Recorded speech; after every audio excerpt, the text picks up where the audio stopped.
How to fix Spotify Premium not working after payment.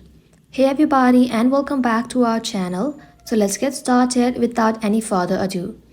So for that, first of all, you'll have to go ahead and check the payment confirmation.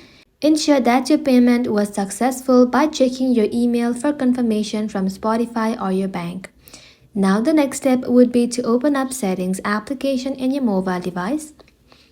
Once you open it up, scroll below and then tap on General. From here, tap on iPhone Storage. Now inside iPhone Storage, search for Spotify and then tap onto it. Now once you are in this section, tap on Upload App and then tap on Upload App again. Uploading the application will help you to free up the stories used by Spotify and will also help you to clear the cache. Now once uploading is done, make sure to reinstall the application again.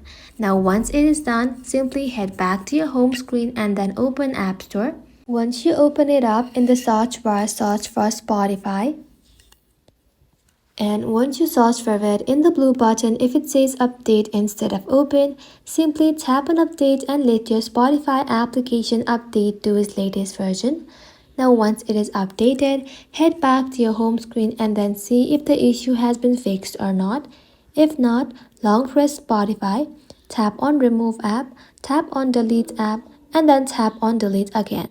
Once it is deleted from your device, make sure to reinstall the application from App Store. And with that, your problem will be fixed. And that is how you can do it, guys. Thank you all for watching the video till the very end. And stay tuned until our next upload.